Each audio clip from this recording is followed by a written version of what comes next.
সিলেট টেস্টে লিটন দাসের দুর্দান্ত সেঞ্চুরিতে খানিকটা স্বস্তিতে বাংলাদেশ। প্রথম ইনিংসে 278 রানে অল আউট হয় টাইগাররা। জবাবে বিনা উইকেটে 21 রান নিয়ে দিন শেষ করেছে পাকিস্তান। প্রথম ইনিংসে তারা পিছিয়ে 257 রানে।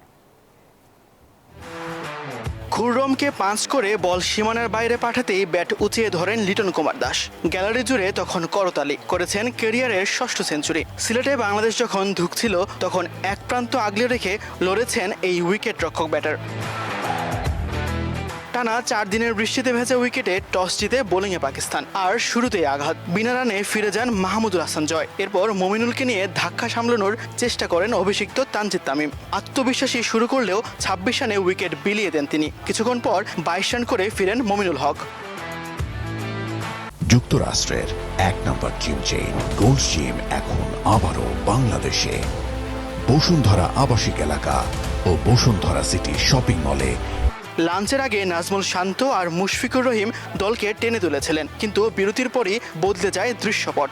মাত্র 15 রানে 3 উইকেট হারিয়ে আবারও চাপে পড়ে বাংলাদেশ। সেই চাপের মধ্যেই ব্যাট হাতে দায়িত্ব নেন লিটন কুমার দাস। সপ্তম উইকেটে তাইজুল ইসলামের সঙ্গে গড়েন গুরুত্বপূর্ণ জুটি। একদিকে পাকিস্তানি বোলারদের সামলেছেন, অন্যদিকে সুযোগ পেলেই খেলেছেন আক্রমণাত্মক শট।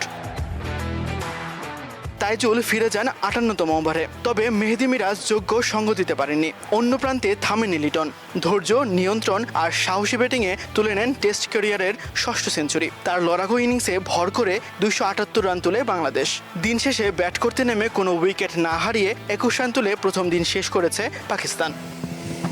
ধ্বংসস্তূপ থেকে লিটন দাসের সেঞ্চুরিতে দিনটা বেশ ভালোভাবেই শেষ করেছে বাংলাদেশ। এখন দেখার অপেক্ষা দ্বিতীয় দিনের প্রথম সেশনটা কতটা ভালো করে নাহিদ রানা, তাসকিনরা। সিলেট আন্তর্জাতিক ক্রিকেট স্টেডিয়াম থেকে তাসবিহ শহরুন, নিউজ 24।